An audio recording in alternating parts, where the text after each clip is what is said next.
very good afternoon to one and all present here. I'm Dr. Durga, Associate Professor, Department of Obstetrics and Gynecology from SLIMS. I'm here to talk about secondary amenorrhea.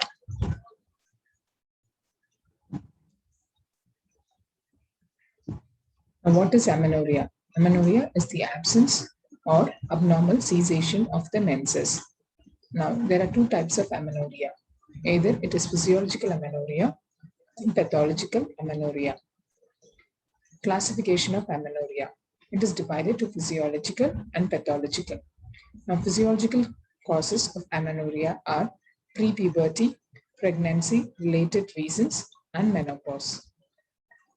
Complete cessation of menses for a period of 1 year is called menopause, which is usually a retrospective diagnosis. Pregnancy-related reasons, of course, there is an amenorrhea, and before puberty.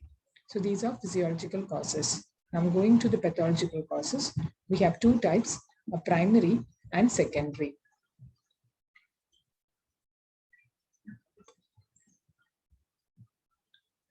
Now, what is pathological amenorrhea?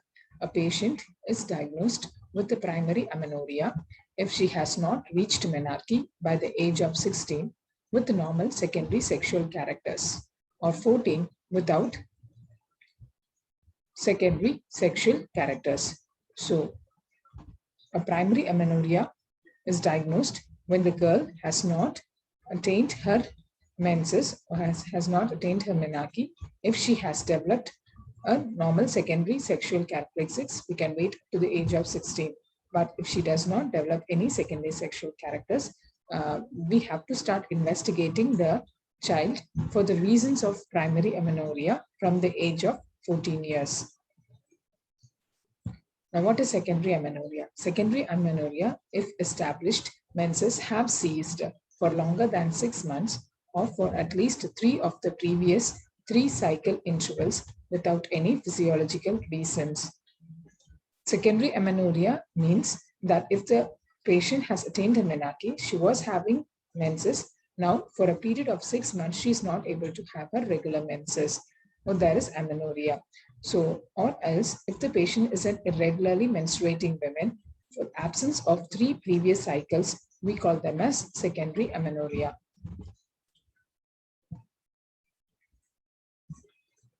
So we all know the hypothalamus and pituitary is the prime endocrine glands which are responsible to secrete the GnRH, which is released from the hypothalamus, which in turn acts upon the anterior pituitary to produce the FSH and LH.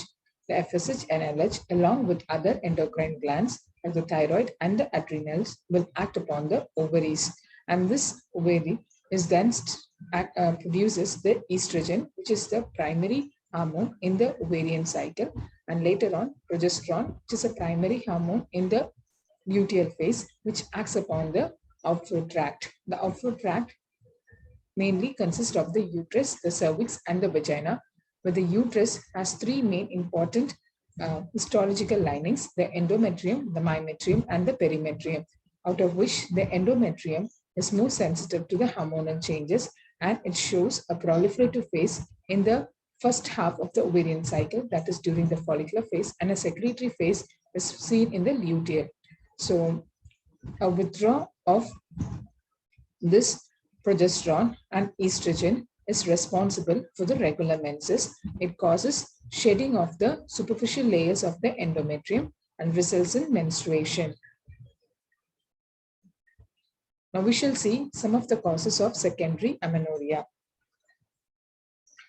Among the causes, hypothalamus, pituitary, endocrine, ovarian, and outflow tract, the most common cause of secondary amenorrhea goes to the ovarian causes. It accounts to 40% of them. Among them, the most commonly noticed cause is a polycystic ovarian syndrome. The next most cause is the premature ovarian failure. The next is any surgical reasons for which the ovary has been removed, either along with the hysterectomy or it has been removed because of any primary ovarian tumors. The next important cause of secondary amenorrhea is the hypothalamic causes. It accounts to 35%, and where we see causes like anorexia nervosa, hypothalamic dysfunction causes. The next cause is a pituitary causes where there is a decrease in the secretion of FSH and the LH, which is classically seen in Sheehan syndrome. This Sheehan syndrome is otherwise called the postpartum pituitary necrosis, which causes destruction of the anterior pituitary cells, okay, leading to decrease in the FSH LH, okay, and also it causes some amount of destruction to the posterior pituitary. And the other important cause is pituitarian tumors, which causes a decrease in the FSH and LH. Next, endocrine causes, we see hypothyroidism, Cushing's syndrome, adrenal tumors, ovarian tumors, which particularly secrete more amount of androgens. Now, androgens are normally secreted from the theca cells of the ovary in the ovarian cortex. So these are some main important causes, and the other cause is the outflow tract obstruction, where 5% of the causes will follow the pathologies which are noticed in the outflow tract.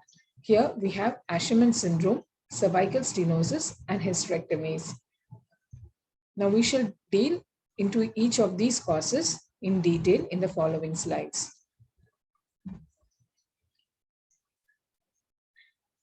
So, among the endocrine causes, pregnancy is the most important cause of secondary amenorrhea. So, any woman in the reproductive age group who comes to your clinic for the complaint of not having menses for 2 months or 3 months or for 6 months, the first thing is always to rule out a pregnancy. The next most common leading cause is a thyroid disorder, where usually hypothyroidism or hyperthyroidism can cause secondary amenorrhea. Other important causes which we have to look into are the hyperprolactinemia. The serum prolactin level is greater than 25 to 35 international units. It becomes significant. Causes of hyperprolactinemia could be because of tumor in the posterior pituitary, like prolactinomas. It can be during breastfeeding or any breast stimulation, or certain medications are known to increase the prolactin levels. That is mainly the antipsychotics and the antidepressants. So, presence of serum prolactin levels of greater than 100 should always be taken very serious, and we have to rule out any brain tumors that like prolactinomas. Usually these patients may complain of visual disturbances like bitemporal hemianopia and all such ones, which is mainly a classical presentation of any tumors in the pituitary, which causes compression over the optic chiasma, and the temporal fibers coming from the optic nerve may get compressed, leading to your bitemporal hemianopia.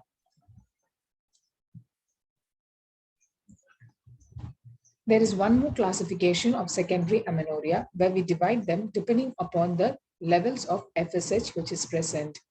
It could be hypergonadotrophic, or could be hypogonadotrophic, or could be a normogonadotrophic. Hypergonadotrophic means FSH levels greater than 45 international units. Hypo means the level is less than 5. Normo means in that normogonadotrophic means FSH level is within the normal limits. So, whenever the FSH level is very high, as in case of hypergonadotrophic hypogonadism, the problem lies in the ovary. So it is the ovary in failure which causes a decrease in the estrogen and the progesterone. It's mainly the estrogen. The lack of estrogen by negative feedback mechanism will increase the FSH production from your pituitary. So causes like postmenopausal ovarian failure and premature ovarian failure are most common causes of this hypergonadotrophic hypogonadism. Next is your hypogonadotrophism, where the inherent problem is in the hypothalamus or in the pituitary, where there is lack of secretion of GnRH or decrease in secretion. The same thing, either lack of secretion of FSH and LH or decrease in the secretion of FSH LH. This can be seen in causes like anorexia or bulimia nervosa, where there is a functional hypothalamic amenorrhea. The other uncommon, quite rare tumor is your CNS tumor called craniopharyngioma. The other causes are Sheehan syndrome and chronic illness. All these are going to disturb the FSH and LH secretion from the pituitary. The next important cause is a normogonadotrophic, where absolutely the hypothalamus, the pituitary, and the ovary are everything normal, and therefore the HPO axis is normal. So there is a normal level of FSH, LH, and estrogen, but still there is no menstruation. In such cases, the problem lies in the outflow tract. The outflow tract, as we have discussed earlier, it contains the uterus, the cervix, and the vagina.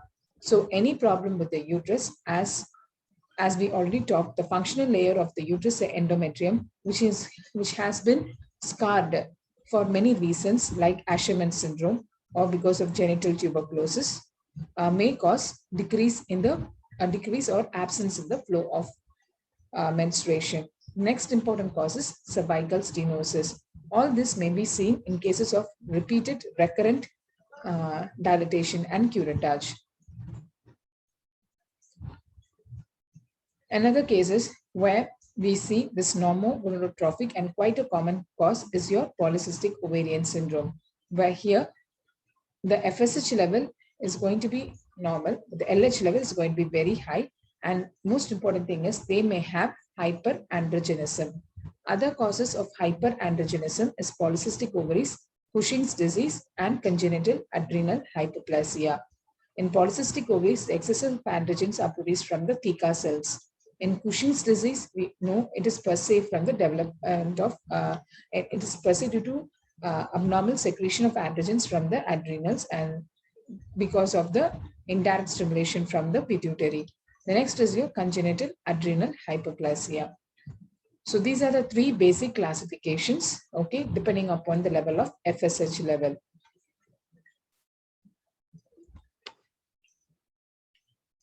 Now we shall deal into the hypothalamic cause of secondary amenorrhea. The first one, as we talked about, anorexia nervosa or bulimia nervosa. Hypothalamic dysfunction is a common cause. It accounts to about 30%, but the most common cause of secondary amenorrhea is your ovarian causes. Hypothalamic dysfunction is more often seen as a result of stress or a weight loss or an eating disorder. It may also be to any tumor of the hypothalamus or the pituitary or an infarction or thrombus or inflammation disturbing the normal physiological function of your hypothalamus and the pituitary and decrease in the secretion of the hormones.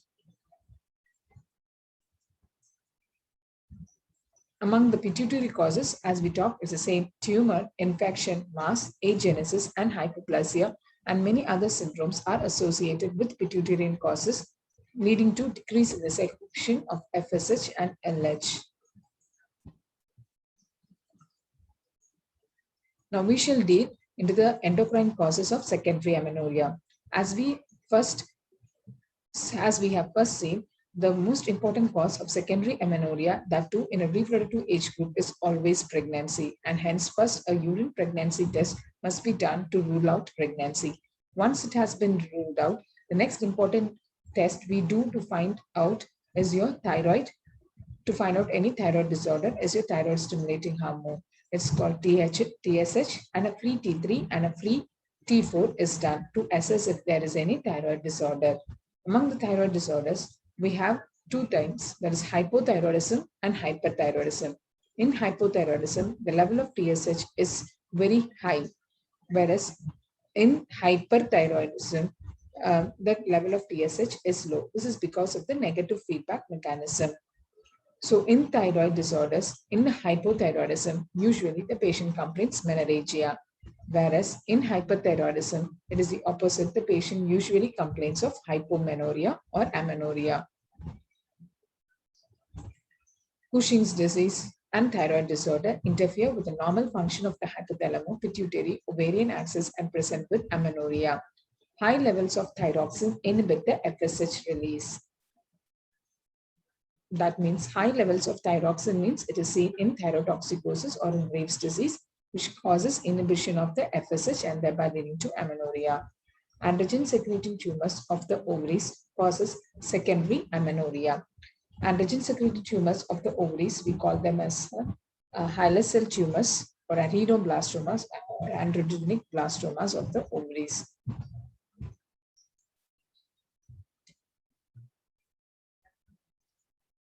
We've already dealt with the endocrine causes. It's mainly the hypothyroidism along with Cushing syndrome. And next, moving on to the anatomical causes of secondary amenorrhea. These anatomical causes are mainly due to any outflow tract obstruction, or it could be because of any surgery-induced anatomical causes. The commonest example is a history of hysterectomy. Whenever there's a history of hysterectomy is done, the leaving alone the ovaries also,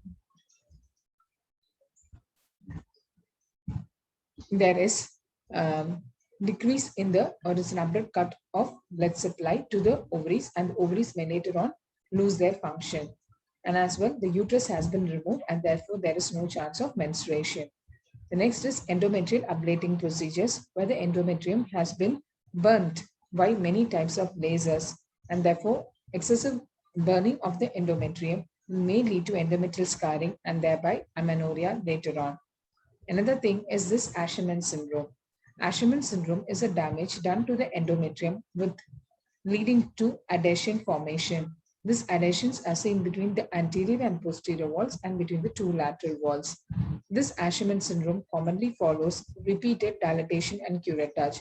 But vigorous curettage, scraping of the basal layer of the endometrium, may lead to aggressive formation and stimulate the function of the fibroblasts which are beneath the endometrium, leading to excessive fibrous tissue formation.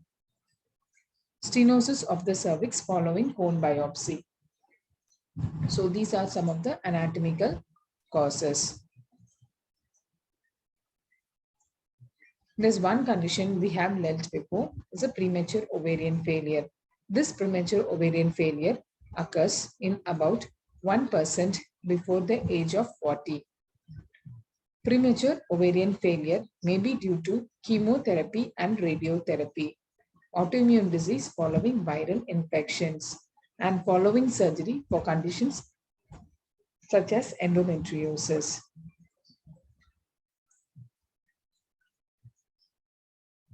Nowadays, the rate of incidence of this premature ovarian failure is on high, and many women have been documented with absence of menstruation and cessation of menstruation before the age of 40.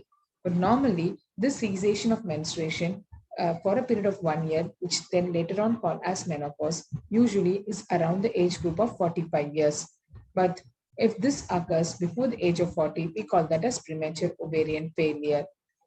So that in the history, it is important to ask whether the patient was exposed to any diseases, a chronic illness, or an infectious disease like a mumps in her childhood, may cause undue damage, or may cause undue damage to the ovarian tissue, and later on the follicles may be depleted and leading on to premature ovarian failure.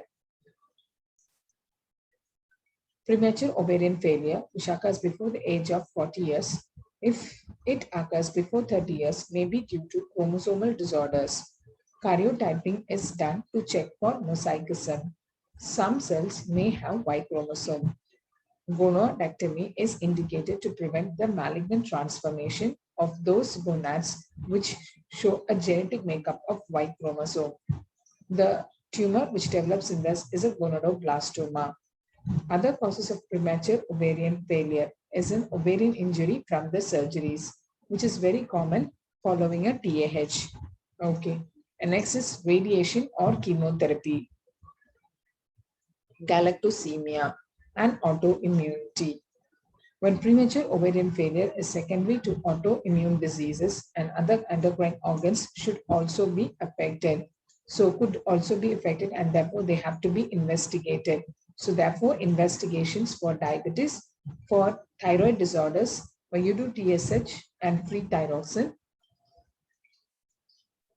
serum calcium for hypoparathyroidism, and fasting morning cortisol levels are the other basic endocrine test which is done to rule out autoimmune diseases affecting the other organs also. Treatment of premature ovarian failure is mainly per se by hormonal therapy. You replenish the stores with excessive iatrogenic estrogens and progestogens. Now, what are the drugs causing hyperprolactinemia? Hyperprolactinemia, which is seen in 20% of the cases of amenorrhea. Prolactin inhibits GnRH release from the hypothalamus. When the GnRH, excessive prolactin, which inhibits GnRH and therefore inhibits FSH and LH, and therefore there is no estrogen and there is no follicle and therefore no ovulation and no egg is produced. That's why in pregnancy and during lactation, it is called as a lactational amenorrhea. This lactational amenorrhea is because of the prolactin acting on the central sides. So a woman who has been lactating for immediately after delivery for a period of 6 months, we can assure 99% that this woman will not ovulate.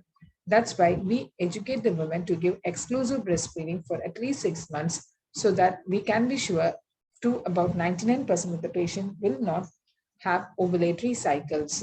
And if at all she has some cycles, it will be anovulatory only. The drugs which will increase the prolactin levels are tranquilizers, antidepressants, antihypertensives, narcotics, metoclopramide.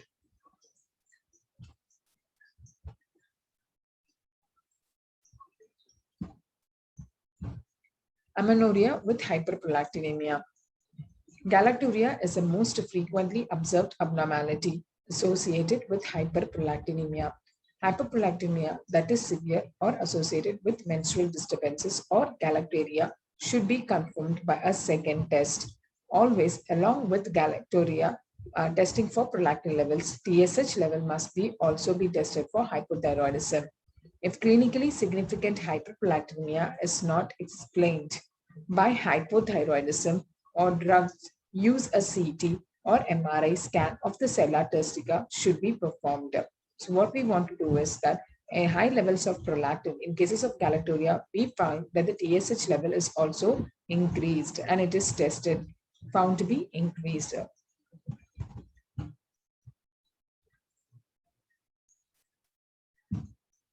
And if this hyperprolactinemia could not be explained by your hypothyroidism, it's always better to do a CT scan of the sella turcica. Normally, dopamine suppresses prolactin production. If a mass compresses the stalk of the pituitary, the dopamine feedback pathway is interrupted and it can no longer inhibit the prolactin. Therefore, it increases the prolactin levels. So a mass from the compressing on the stalk of the pituitary. Also, GnRH will not be able to pass through the stalk and therefore there will be decrease in FSH, LH. If there is an increase in prolactin and a decrease in FSH and LH, there may be a decrease in estradiol levels. Consider hormone replacement therapy. Hyperprolactinemia may also be caused by psychoactive drugs which suppresses dopamine. Even so, you will still see decrease in FSH and LH levels. Prolactin secreting adenomas produce excessive level of prolactins. The levels will increase. So finally, what we want to understand is that dopamine is a mediator which passes through the pituitary stalk and it controls the action of excessive prolactin production. So when this dopaminergic thing is cut off, there will be increased in prolactin production, right? And next is usually many cases of hypothyroidism are associated with prolactin, increased levels of prolactin also. So, but the excessive amount, if there is very too much increase in prolactin, then always check for any tumors. So what are these prolactin secreting adenomas? We call them as macro or a microadenoma. Micro means less than 1 centimeter and greater than 1 centimeter. It is macroadenoma is diagnosed on MRI. Imported to associated with other visual symptoms and headaches must be treated. Okay. Whereas microadenomas are very benign and the treatments are done only symptomatically. Follow-up MRI is essential 1 to 2 years to check the surgical treatment. Bromocriptine agonist treatment may shrink the adenoma. Radiation works well, but may cause panhypopituitarism. So what we must know in prolactin secreting adenomas is a macro and a micro. Micro also has some problems, but macro adenomas They may be associated with visual symptoms and headaches, and therefore they must be cautiously looked into. So what are the drugs used in the treatment of hyperprolactinemia? Dopamine agonist therapy by cabergoline and bromocriptine is the most common. This should induce ovulation and shrink the adenoma. With the drug-induced hyperprolactinemia, bromocriptine may counter the effects of antidepressant medications. If it is a macroadenoma, transsphenoidal resection may be done. This will result in resumption of ovulation for 40% of the patients. Only 10 to 50% will have a long cure with the surgery. Radiation, response to radiation can be very slow. If a patient has a microadenoma or other causes of hyperprolactinemia, birth control pills may be used to bring on regular periods and to correct the galactorrhea. If a woman wants to try and have a baby, you can try with ovulation induction. So the main goal of treatment is regulate the menses, prevent endometrial hyperplasia, induce ovulation of pregnancy, improve hirsutism. Moving on to the polycystic ovarian syndrome, the next most common etiology, 90% of the cases of oligomenorrhea, also known as Stein-Leventhal syndrome. The etiology is probably related to insulin resistance and a failure of normal follicular development. The classical picture is amenorrhea, oligomenorrhea, obese and polycystic ovaries, and with androgenic hirsutism. So how are we to go about this case of secondary amenorrhea? The first is always an important history taking and an examination, and then you later on do some investigations. A good history can reveal the etiological diagnosis in up to 85% of amenorrhea. So what are the important clinical history we assess? We assess the menstrual cycle, the age of menarche, previous menstrual history of previous pregnancies like severe preeclampsia, like this. Weight loss or weight change, a large amount of weight loss, hot flashes and decreased libido, premature menopause. Certain medications are there to cause amenorrhea, contraceptions, associate symptoms, Cushing's disease, hypothyroidism, previous gynecological surgeries, and chronic illness. So this by which we come into a 50% from the history, what could be the diagnosis.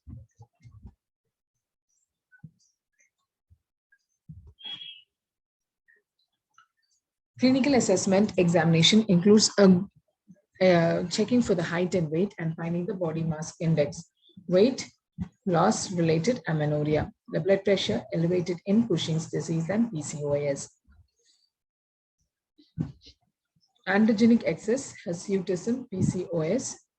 Okay, and virilization, we call that as an extreme form of hirsutism, where we call it as virilization.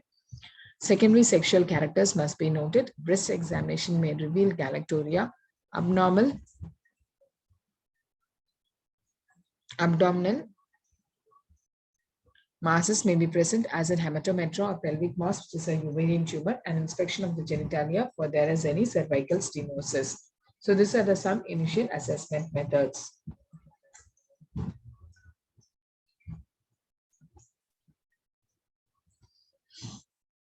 If the history and physical examination are suggestive of a certain etiology, the workup can be directed, sometimes be more directed. Sometimes some patients will not demonstrate any obvious etiology for their amenorrhea or on history and physical examination. These patients can be worked up in a logical manner, in a stepwise manner approach. So what are the investigations we do for a secondary amenorrhea? The most common cause of secondary amenorrhea in a reproductive age group is always pregnancy, and this should be ruled out at any cost. Investigating secondary amenorrhea once pregnancy has been excluded. We have to go for investigations. As I told before, the first level of investigation is a TSH and a prolactin level. The next important thing is your progesterone challenge test. In progesterone challenge test, we give medroxyprogesterone acetate 10 milligram daily for 10 days. If the risk of withdrawal bleeding up, then no outflow tract obstruction. If no withdrawal bleeding occurs, estrogen and progesterone challenge test may be given. In this challenge test, we give oral conjugated estrogen 0.625 to 2.5 milligram daily for 21 days. Medroxyprogesterone acetate 10 milligram daily for at least 10 days. If no withdrawal, bleed occurs, endometrial scarring, hysterosalpingogram or hysteroscopy to evaluate the endometrial cavity can be done. So this is the nutshell of the investigations done for secondary amenorrhea. The first is always a negative pregnancy test, then do a thyroid and do a progesterone challenge test. That is, you give MPA 10 milligram BD for 7 days and you wait for another 7 days and see if she is getting a withdrawal bleeding. That means the problem is that there is less amounts of estrogen there, withdrawal bleeding. So withdrawal bleeding leading in an ovulation, and FSH is normal and a high LH, and PCOS is that okay. Hypoestrogenic is a positive estrogen, estrogen progesterone challenge test and very high FSH. Compromise outflow factor negative EP challenge test and normal FSH. After evaluating for secondary amenorrhea, the main hormones which have been highlighted is your testosterone, DHEAS, and 17-alpha hydroxyprogesterone. The levels should be always greater than 4 nanograms, DHEAS less than 700, greater than 700, whereas testosterone is greater than 200 and greater than 200. So this variation should not be allowed. And anything which is more than DHEAs, anything which is levels are more than 100 in nanograms international units are at risk.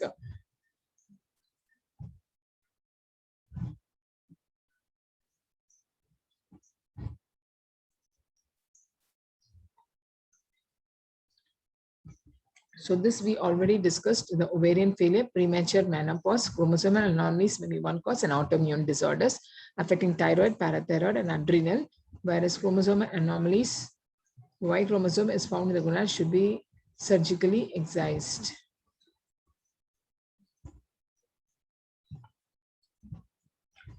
Hypothalamo-pituitary failure. Patients who do not bleed after the progesterone challenge, but do bleed after estrogen progesterone and have normal or low FSH and LH levels. So investigating segment, as we told, hypothalamus, pituitary, endocrine, ovarian, and Mullerian tract. The diagnosis is HPO axis failure, pituitary adenoma, Sheehan syndrome. Next, endocrine causes hypothyroidism, ovary, premature menopause, PCOS, and Asherman syndrome. Treatment of amenorrhea: identify the cause and then treat. Underlying the causes, treatment needs for regular periods and trying to conceive, and needs for contraception.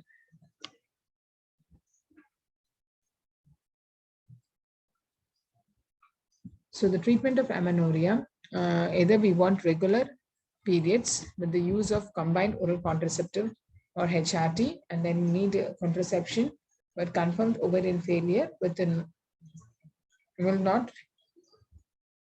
require contraception, whereas a woman who's regarding the contraception, oral contraceptives are a method of choice.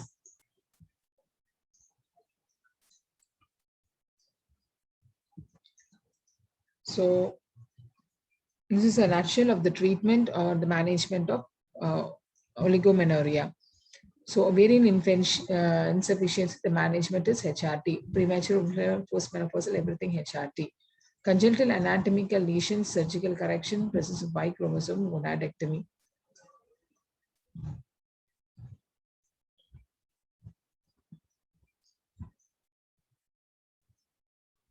Treatment goals of amenorrhea include prevention and complications such as osteoporosis, endometrial hyperplasia, and heart disease, preserved for fertility. And in primary neoplasm, primary amenorrhea, progression of normal puberty development.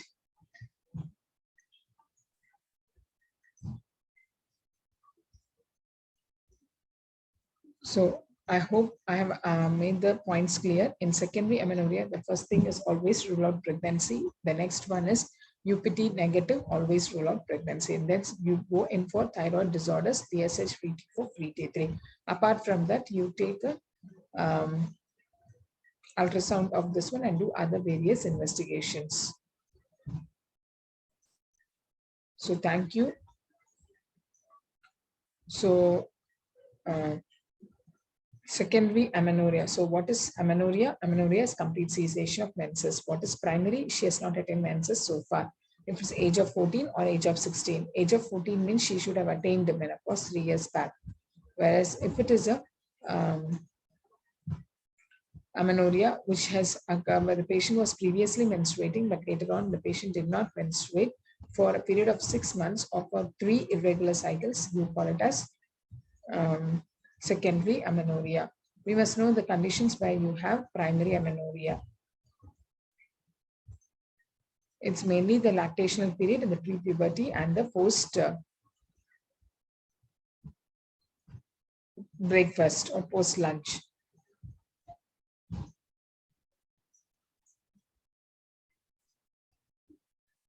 Yes, I hope you have understood the topic. So thank you.